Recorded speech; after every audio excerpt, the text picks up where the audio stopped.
Okay. If you would like, you can start us off, and if people meander in, we'll just put them up. We'll bring them up to date. You don't want to do your housekeeping first? No, no, yeah, okay. We could do that as well, and then I will let you introduce Jillian. All right. Oh, here are more people. Welcome. Okay, welcome to virtually Syosset Public Library in Syosset, New York. One of our BYOBs with the author. We have this one tonight with Jillian Cantor and several other fun ones coming up. Events you can take in your pocket, bring wherever you want, and bring a drink. And you don't even have to have a dress code. We're not judging you. Just a few housekeeping rules before I let my coworker Evelyn introduce the guest of honor tonight. This is a fun, friendly event. Um, any semblance of abusive language, hate speech, or racism will have you removed from the meeting, which is not why we are here. We are here to talk to Jillian Cantor about her awesome book, Half-Life. This event is in webinar mode. So if you have a question or a comment for Jillian, we do ask that you address it to her in either the chat or the Q&A, and Evelyn and myself will bring the question to Jillian to respond to you. So without any further ado, I will give it over to Evelyn, and then we will put the spotlight on Jillian. Thank you, Jessica. Hi, I'm Evelyn from the Syosset Public Library. I'm a Reader Services librarian. And tonight we have our very special guest, Jillian Cantor. Jillian has a B in English from Penn State University and an MFA from the University of Arizona. She is the US Today and internationally best-selling author of 11 novels for teens and adults, which have been chosen for library reads, Indie Next, Amazon Best of the Month, and have been translated into 13 languages. Jillian's next historical, nope, it's not her next, it's out already. It's her novel Half-Life, which is what we would like to discuss because I absolutely loved it. It was a great book. It came out in March, and it looks like she has another one coming out in January 2022 called Beautiful Little Fools. So we'll talk to her about that also. She was born and raised in a suburb of Philadelphia, and she currently lives in Arizona with her husband and her 2 sons and her cats and her dogs. We just discussed that. So welcome, Jillian. Thank you so much for joining us tonight. We're so excited to be able to speak with you. I loved Half-Life. I'd like you to just tell everybody what it is about. Yeah, thank you. Thanks for having me, and thanks for that introduction. So Half-Life here is a novel about Marie Curie, but I've been describing it as Marie Curie meets sliding doors. So it's 2 stories. One storyline, you get to see what happened in Marie's real life.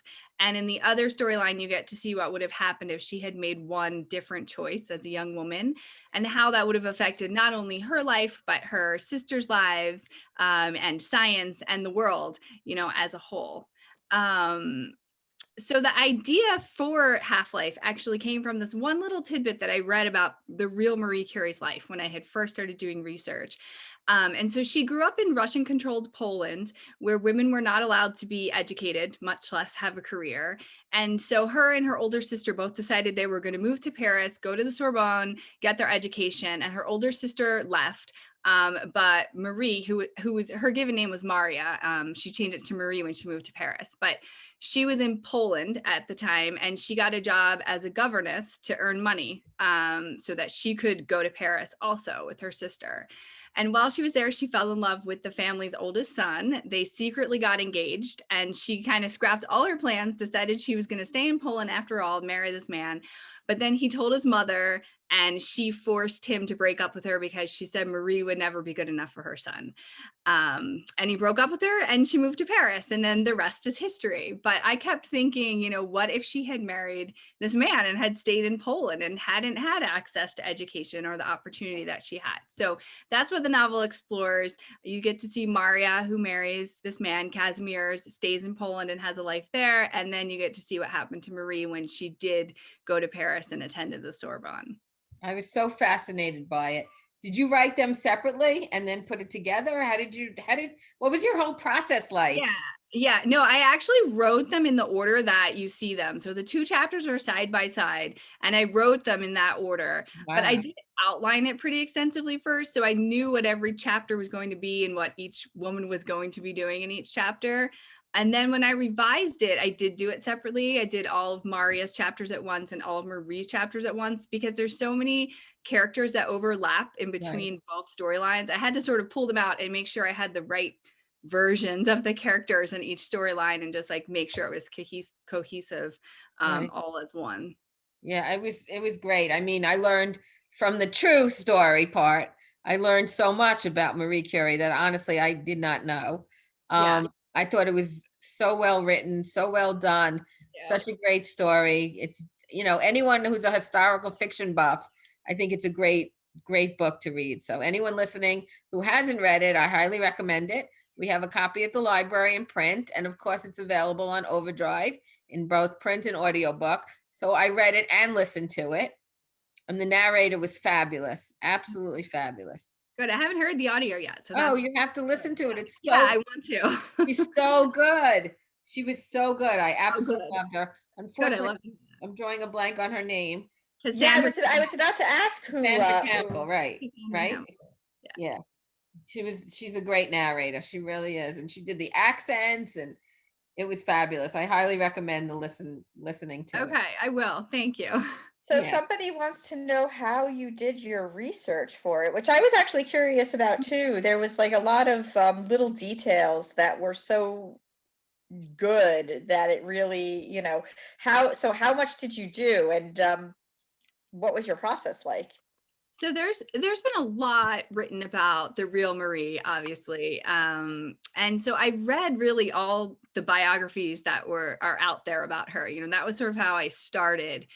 The one that I thought was the most interesting and the most helpful was one that was written by her daughter Eve. That's the It's one I called want to read. Radium Good. I'm and glad that's the Yeah, and I found that really fascinating because Eve was the only one in Marie's family that didn't become a scientist. She became a pianist and then a writer, which Marie did not like. But I felt like, Eve had she had the writer brain that I have. So she was talking about her mother's science and her mother in a way that I felt I could really understand and relate to. So that was very interesting. It was also really interesting to note what Eve left out of her mother's biography. I mean, it's kind of like a plot spoiler. I mean, it happened in real life, but when Marie won her second Nobel Prize, she had a big scandal going on in her personal life. And the Nobel Committee actually asked her not to come to Sweden because of the scandal. And she said, no, I'm coming. So she went. But Eve left that whole thing out of the book. Didn't mention it at all. Totally skipped over it. So then I read another biography of her, that was written just by a biographer, and she did go into great detail about that scandal. So it was really interesting to see that choice.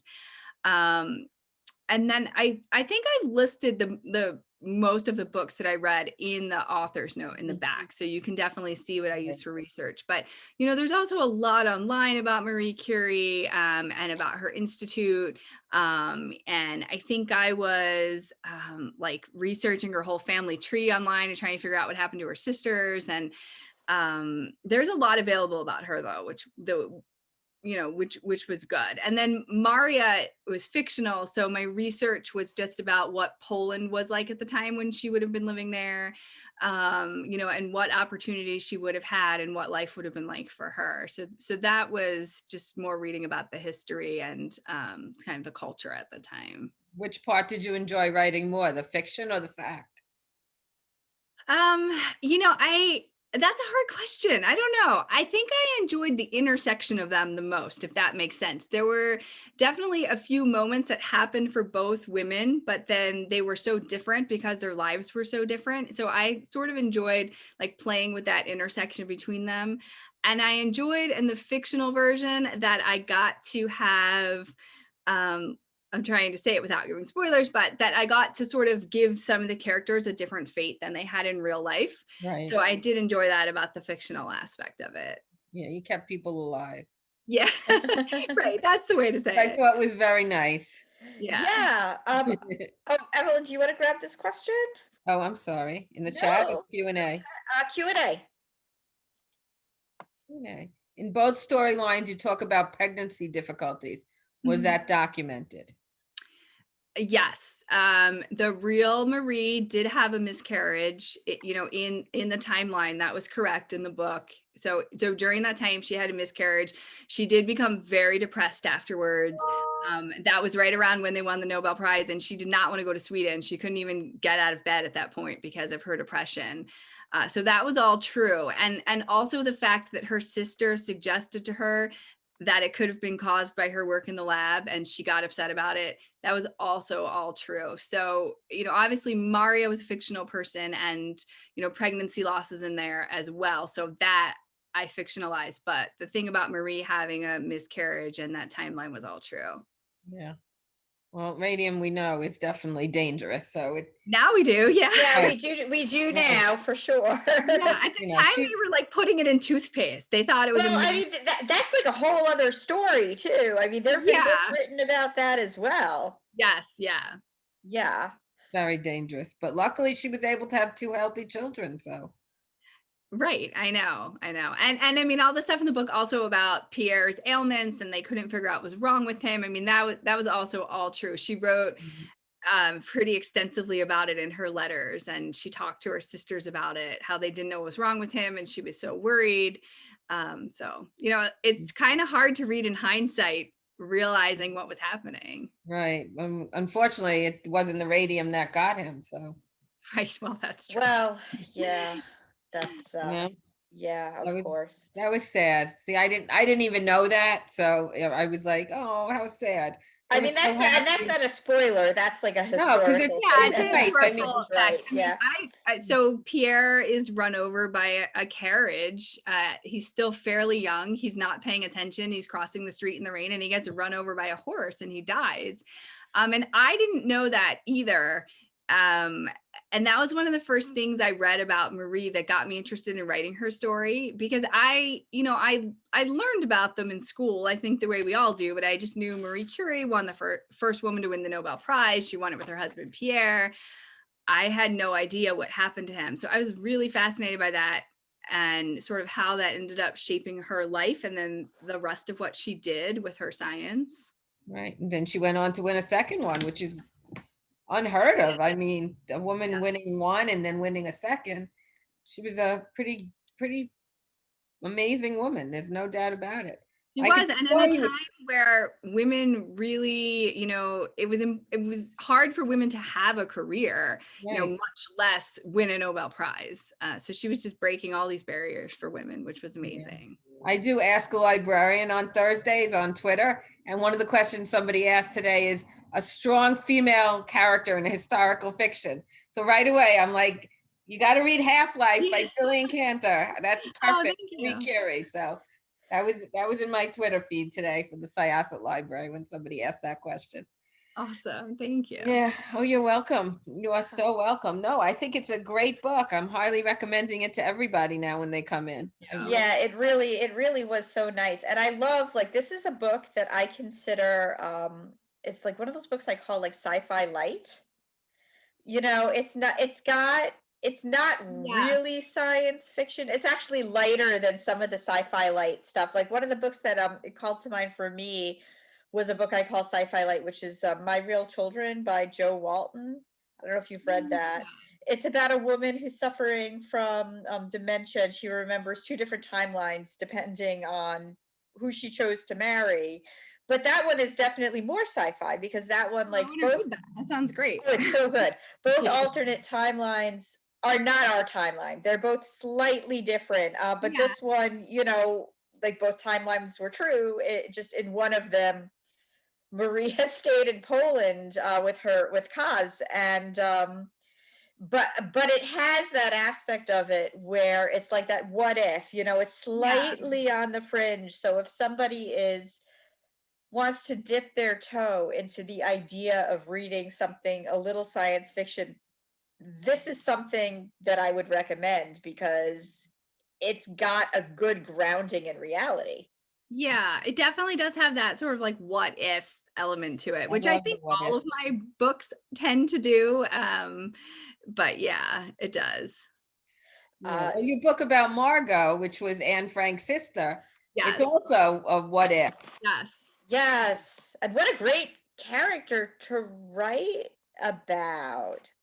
Yeah, that is pretty similar. I mean, it's actually very different, but in terms of the like what if concept, I mean, that novel is what if Margot had lived, moved to the US after the war and saw what had happened to her sister's diary, and what would she think of the fame. So that also had that sort of like what if hook, but was, a realistic historical novel. I think that's what I'm drawn to as a writer. I like to think about those things. So I keep finding myself in those stories. Somebody wants to know how much is known about Kaz's life, and how did you decide where the two lives were going to touch? Possibly, I'm not sure if that's the two. Let's just say the two Maria's lives were going to touch. Yeah. So he has a Wikipedia page. He became a mathematician. He was pretty revered in his own right in his field. So I was able to find out like the basics about him. I couldn't find a biography of him, but I was able to find out, what degree he got, where he taught. He married Leocadia in real life. She was a concert pianist, but she stopped playing when they got married. They had 3 children, I think. I was able to find out a little bit about, I think it was one of his brothers, who was like captured and worked in the resistance in World War II. And there was like a whole element which I didn't get to address in this book, but I was actually able to find out some about him and his siblings and his kids and his family. And then so like he doesn't really appear in the real storyline, other than the fact that he does meet Marie in the cafe when she goes to Poland. They do meet. I fictionalized that. I don't know if they ever saw each other again after he broke up with her. But I kind of based his fictional life off what I knew about his real life. I knew that he became this accomplished mathematician, but I thought, well, if his family had disowned him, it would have been more of a struggle. Maybe he would need money. Maybe he would have to get there a different way. I knew that he fell in love with Leocadia and they got married eventually. So, she went into the story. So that was sort of all me just fictionalizing based on what I knew about him.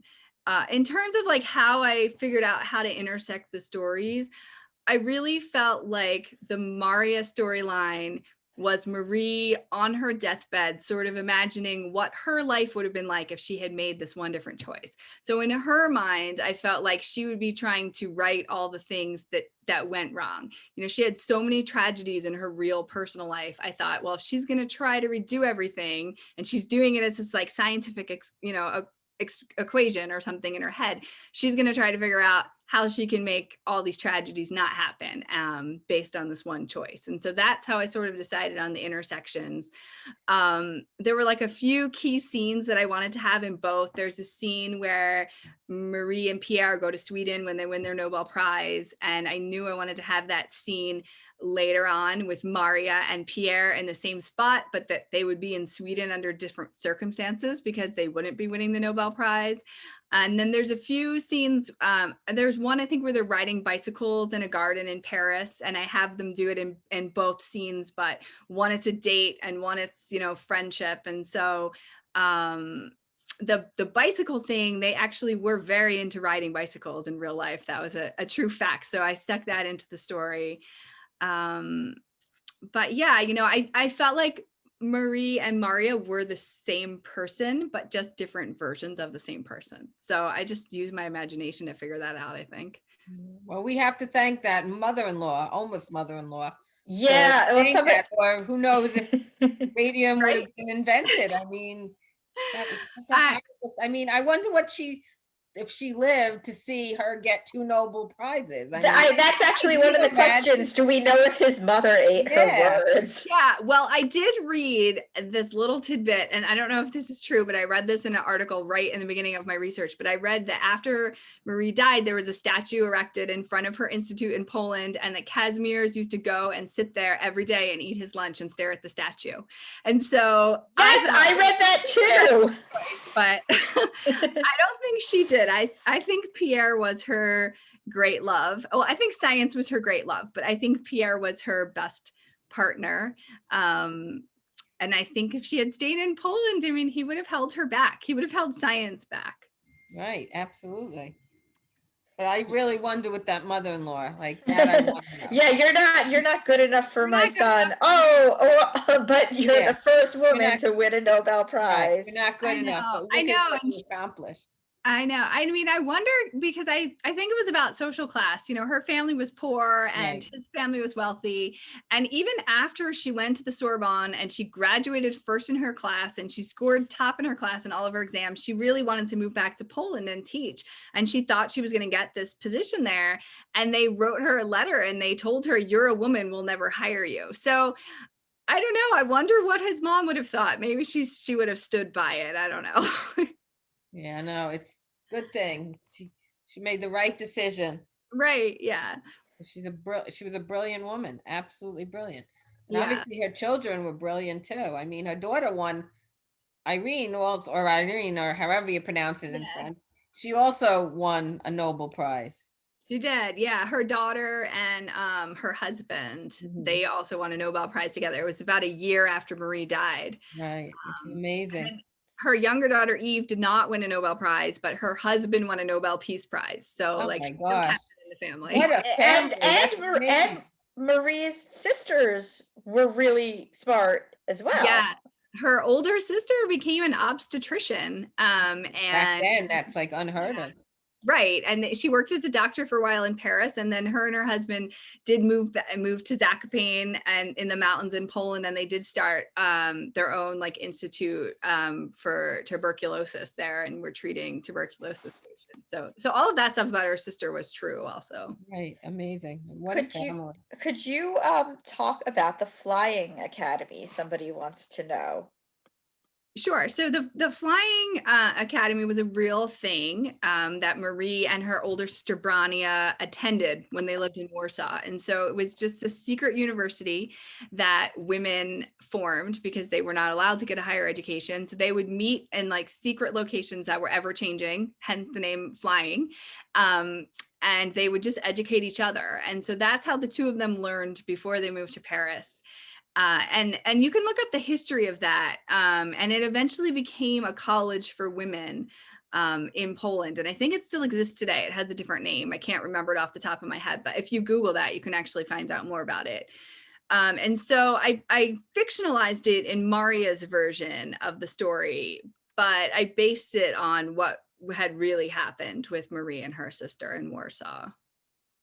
That's so cool. I hadn't known about that before. I read your book for sure, and that was kind of a fun little moment of research for myself. You know, you wonder, I mean, you hear about like women like Marie Curie who learn, you know, who practice science and learn, but you also know that back in these times the doors weren't really open. So it's interesting to know that these academies existed.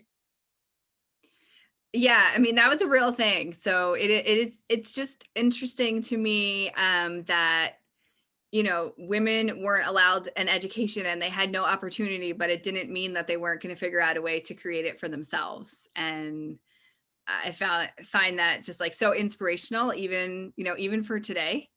I think even you know if people don't have access, they're gonna figure out something. Evelyn, do you want to grab this one? I'm so sorry. I'm busy No, it listening is and fine. enjoying. Were any other prominent figures attendees? That's a good question. You know, I don't know. I'd have to look that up. I mean, if you Google it, you can read stuff about it online, and it always mentions Marie. So I'm not sure if there were. Not that I saw, but that doesn't mean that there weren't. Right. And I think it was like very isolated in Warsaw. So I don't know that it was like something that was like going on all over at the time. But even Poland at the time, part of it was controlled by Russia and part of it was controlled by Austria. And the part controlled by Austria, women had more freedom. It was a more cosmopolitan place. So I think it was something that was like just sort of small and localized. But Maurice always had a love for her homeland. Yeah. She did, and she always wanted to move back, and Yeah. she never did. She lived out her life in Paris, but when she discovered radium and polonium side by side, when she discovered those two elements, polonium was named after Poland, and she always regretted that she didn't name them backwards because radium became more famous. She wanted polonium to be more famous, and she never had time to do work on polonium. So, and all of that's in the book, but that was all true. She would write about that in her letters to her family. That's interesting. She Like very much loved her country, yeah. even though it didn't quite love her until she got to a certain point, and then she opened an institute there, and that was really like one of the first cancer treatment centers. Her sister was running it, so she did get to a point where she did get to contribute to her country. Yeah, I love the fact that she was able to bring X-ray equipment out into the fields while the men were fighting, and I mean that's all true also. Huh? She invented the mobile X-ray. Portable X-ray. I mean, come on, what a woman. She didn't know how to drive. She had to teach herself to drive at that point. I think that's in the book. But she was so smart and so determined and made so many amazing contributions to science today, really. Now, both her and her sister wanted to study in France. Did they know French? I mean, when did they learn to speak the language? Yeah, I think I'm not 100% sure, but I think that she didn't quite know French that well when she moved. I know she was studying it when she was working as a governess, and she was self-teaching herself. So she was studying French, she was studying science on her own. So I think she did know a little bit, but it was just what she had taught herself. Amazing woman. And she seemed to have a really supportive family. I mean, her father, at least like the way that you wrote him. Yeah, no, that was all true also. Both of her parents were teachers, and her father, they raised the girls. She had an older brother also, which I left out of the novel just because I couldn't get him to fit, but the father always raised his three daughters to tell them that education was just as important for women as for men, and that they needed to think for themselves. And that was very much ingrained in them from the time they were little children. Yeah, it was, I guess you think of like certain times as, but there's always those progressive parents that push their children forward, and that's how we get Marie Curie's. Yeah. So tell us a little bit about what you are working on now. Sure. So I just actually finished the final copy edits for my book that's going to be out on January 4th. So it's like 8 months. It's kind of close. It's called Beautiful Little Fools, and it's a reimagining of The Great Gatsby, but from the women's points of view. Ooh. So, and it's kind of like, I've been saying it's like The Great Gatsby meets Big Little Lies, because it's the women's points of view, but also it sort of circles around Jay Gatsby's murder, and it's a mystery in terms of how he actually died. So you get to see Daisy and Jordan and Myrtle's sister Catherine. I mean, it's very different from Half-Life, but also very similar in that it's about like strong women, which I'm always drawn to. But it was also just really fun. I mean, I love The Great Gatsby. Is one of my favorites that I come back to again and again. And I've always felt like Jordan and Daisy have a story, and so I got to tell it. So that was really fun. I can't wait to read that, because I am a huge Great Gatsby fan myself. Yeah. Are you putting out a book a year? Is that, I mean, this one came out in March, January. Yeah. No, this had been 2 years since my last book came out, and this one was actually done, but it got pushed a little bit. It almost came out last August, and then they decided to push it to March to like avoid the election. This was before we even knew about the pandemic. So Half-Life had been done for a while before it came out. And so these two ended up being close together, but that's not normal for me. It's usually like every 2 years that I would publish a book. And how has the pandemic affected your writing?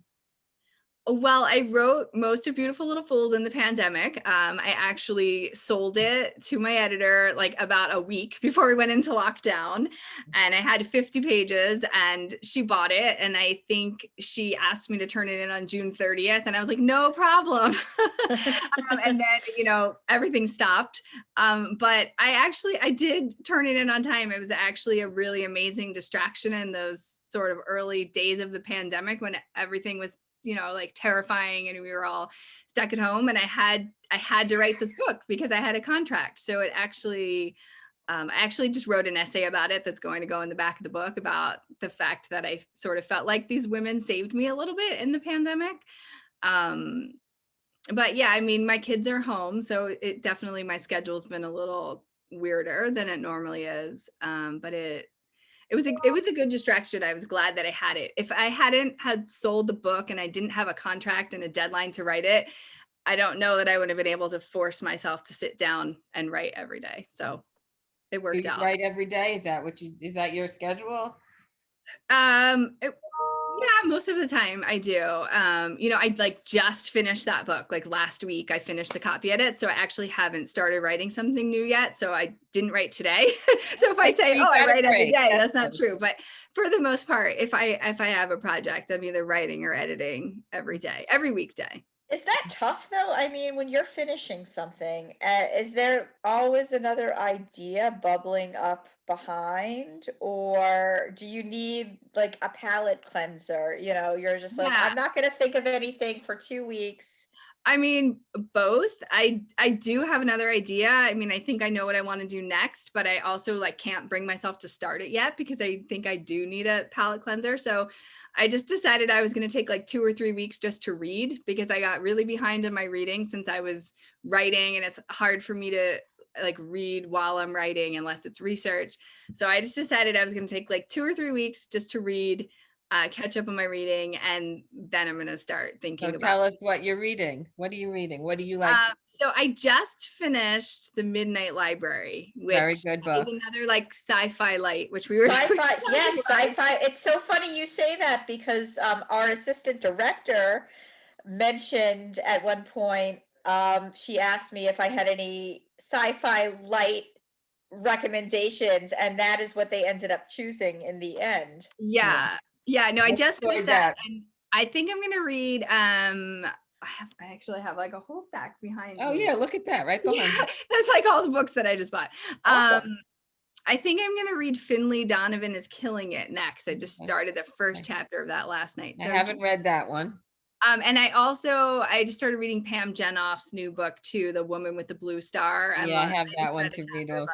Always love her. Yeah. How about Sarah Panda, The Lost Apothecary? I haven't read that one yet. That's great. Excellent. I have to get that too. That's on my list for sure. Yeah, it's another great historical fiction book. I really love that one. Okay. All right. I'll read that then. There's actually these two. That's my Reader Services recommendation. All right. Awesome. Evelyn is really good. People come to the desk, and if it's not Evelyn at the desk, they're like, yeah, we just like, could you call Evelyn? Is she here? I'm going to have to email her. her. Yeah.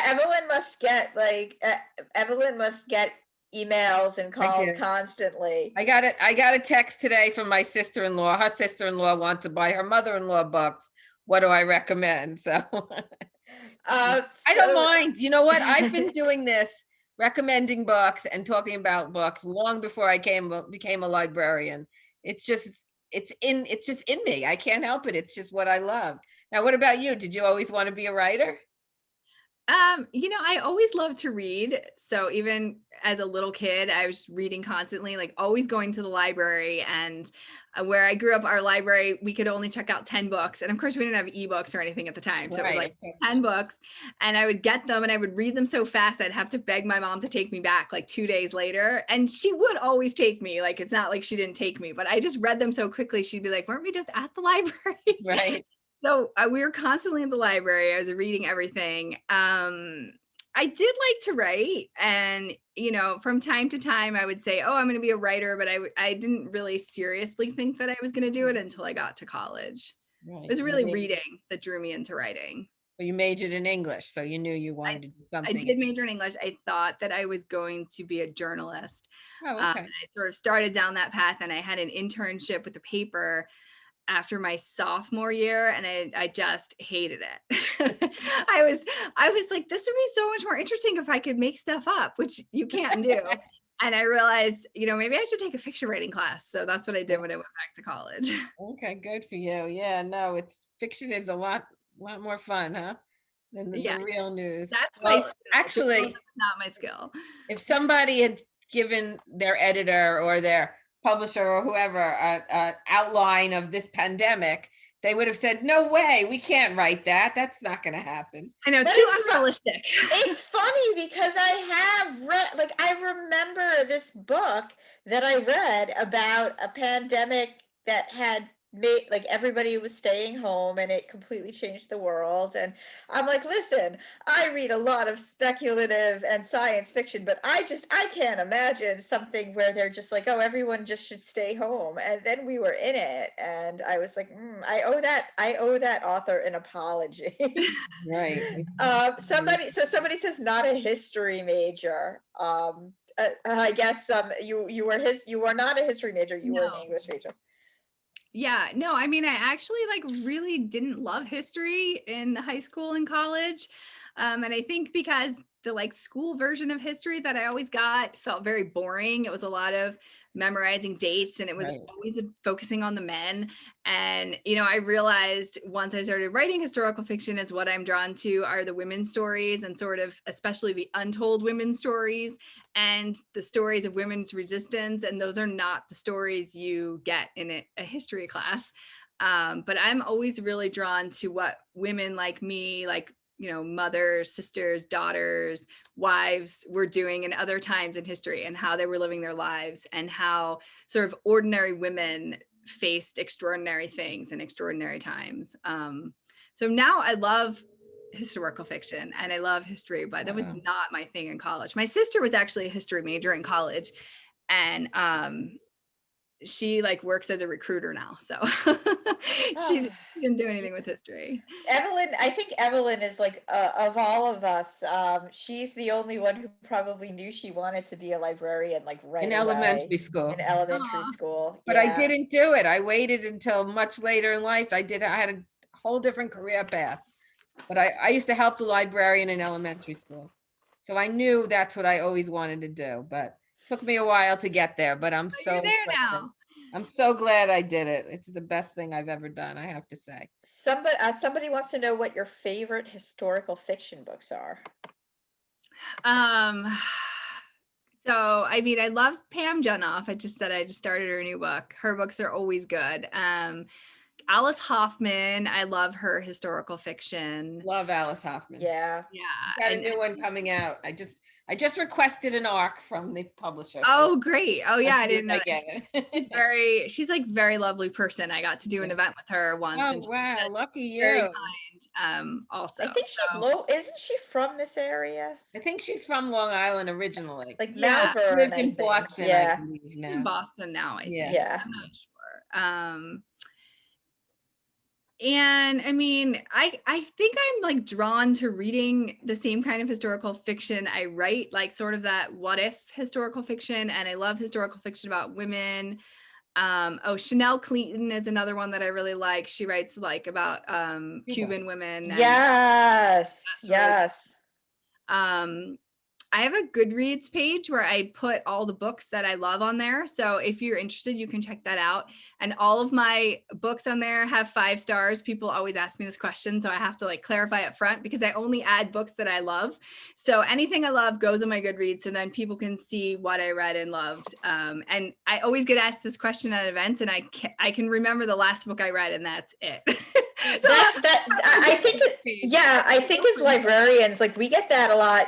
Someone will be like, can you recommend a book? And then there are those moments where you're put on the spot and you're just like, yes, I probably can if I can remember the last thing. I think of 10 as soon as we get off, but it's yeah, we all go to our Goodreads page also.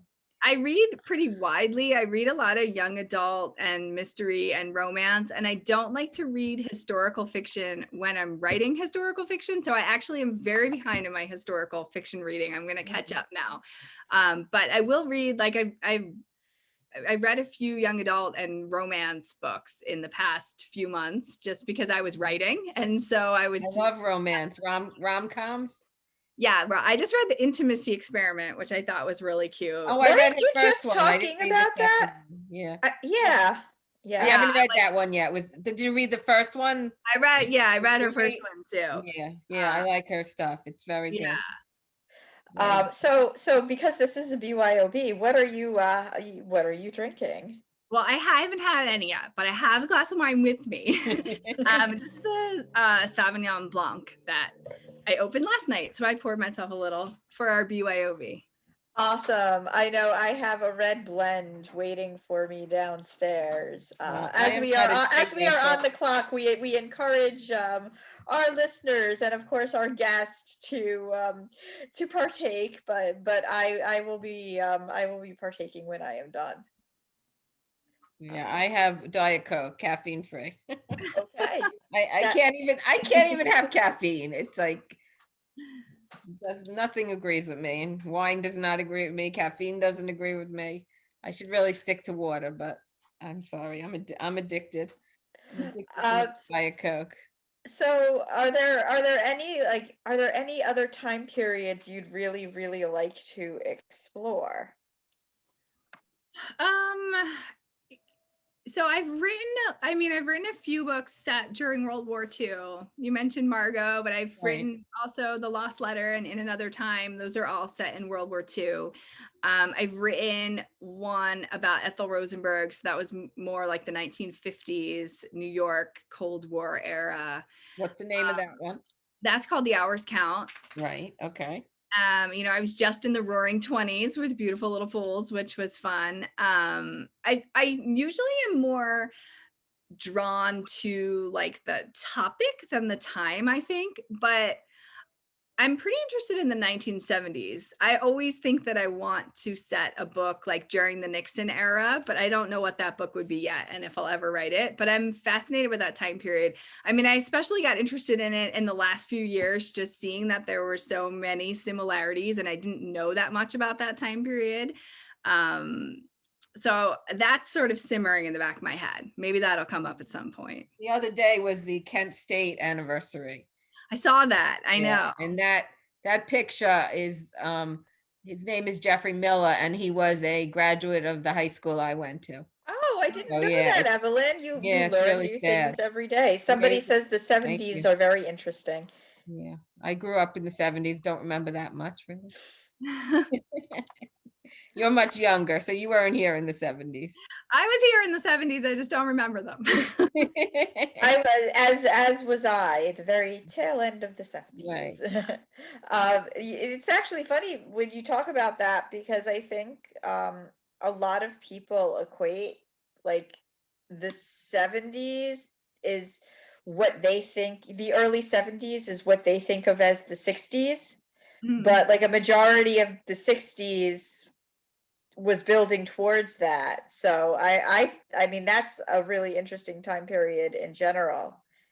Yeah, I know. I've been, I've just been reading a little bit about it over the past year or two. So it might go somewhere at some point. We'll see. I don't think it's going to be the next book, but maybe. We'll see. Yeah, definitely. And do you write in your home where you're sitting right now, or do you? I do. I'm actually sitting at my desk right now. And I actually had like a really nice Zoom setup when Half-Life came out in March, but I had to move everything around in my office. So I've moved it all back now. So now you just get to see my couch and my TBR pile behind me. But yeah, I do usually write here, especially this year. My kids are doing remote school. So they're home. So we sort of like all have our spaces and I can close the door in here, which is nice. When everyone else is out of the house, a lot of times I would write at the kitchen table, but I've kind of given up on that this year. So this is where I am most of the time. Yeah, you weren't one that went to coffee shops? No, I like quiet. I can't think when there's like because if I'm at a coffee shop, then I'm going to overhear a conversation, and then I'm going to be people watching, and then I can't write. And you said before, we know there's two kinds of writers, those that plan and those that just do it by the seat of their pants. You said you're a planner, right? I'm actually normally not a planner, Oh, but okay. I was Really? Half-Life because it was so complicated. I did have to. Normally, I know like the beginning, the middle, and the end, and I sort of like write and figure it out. But Half-Life, I made a big chart of what each woman was doing in every year before I started writing, or there was no way I could have kept track of all of it. Yeah, that's a lot. It's great storylines. I absolutely you. love them. Somebody wants to know, do your kids think it's cool that you're a writer? I don't know. I think they just How old are they? they're 13 and 16. Oh, So okay. I don't like think anything's cool that mom does at yeah, that I age. know. I would say he would Yeah, probably kill me really. for telling the story, but I remember when my younger one was in kindergarten, he came home one day and he was like, "What is this person's mom's book about?" Like he just thought everyone's mom wrote books. Yeah. So I think they just like don't care. You know, it's just like part of their life. That's like what Jenna Bush said once, that she thought everybody's grandfather becomes president of the United States. You know, it's like that's just what they do. So why what they wouldn't they? But yeah, no 13 and 16-year-old kid cares what their mother does, quite honestly. But they asked you from their school to come talk at all? I have, especially when they were little. I was at the elementary school a few times. I'm like banned from the middle school, I think. So but yeah, that it's like I'm sure they think it's cool, but in their own teenage way. For the other books, were you touring? I mean, is this a disappointment that you're not able to? Yeah, I was touring.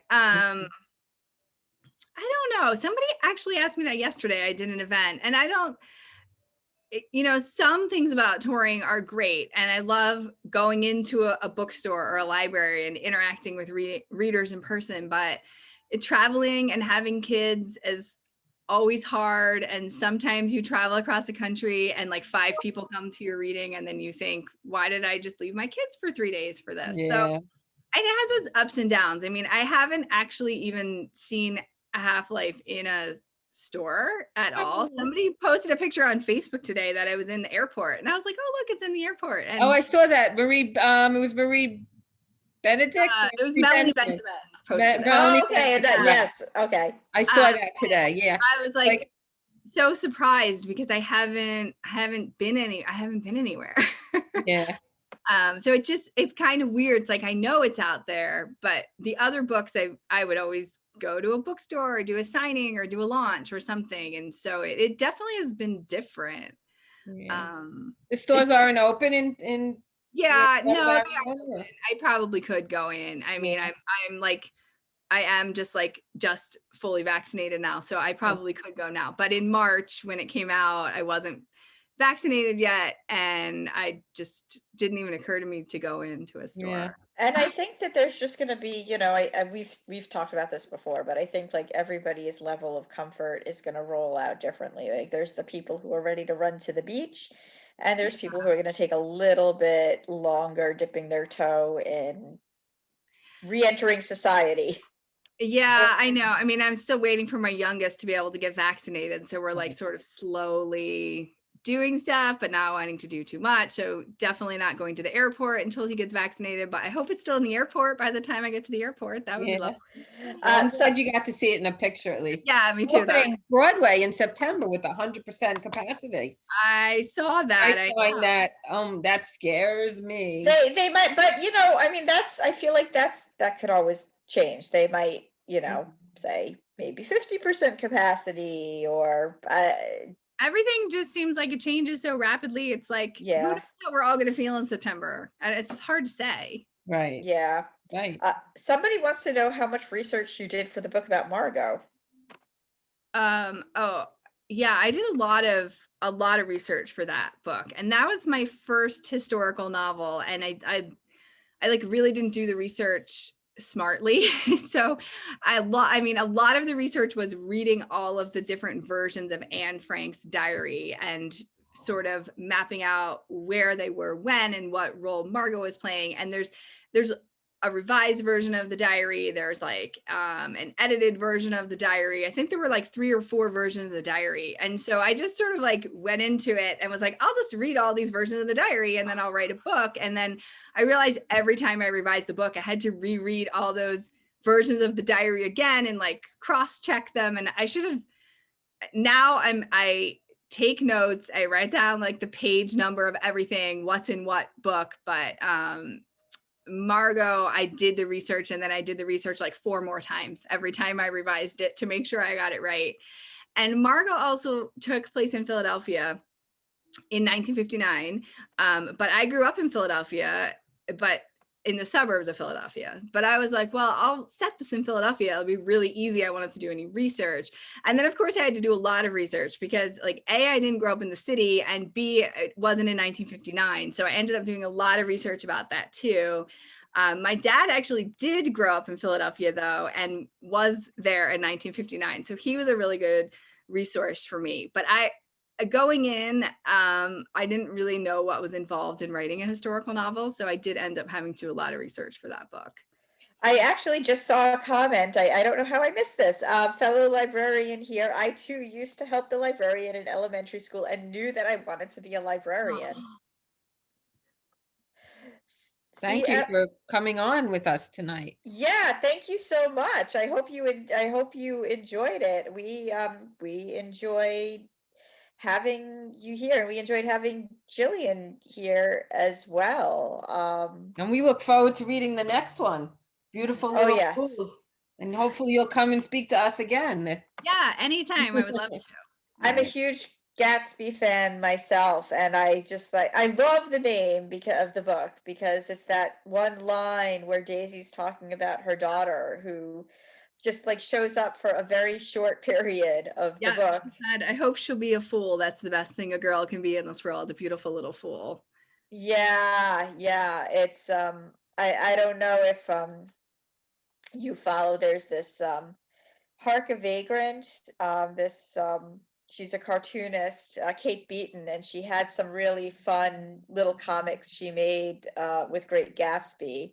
Oh, I didn't see that. I'll look for that. Oh, definitely look for them, because she had like, just a few comments, as basically like the fact that Daisy had this daughter who you barely, like, it was almost like, she existed to remind Jay Gatsby that yes, not only is, she married to Tom, but they produced a child together.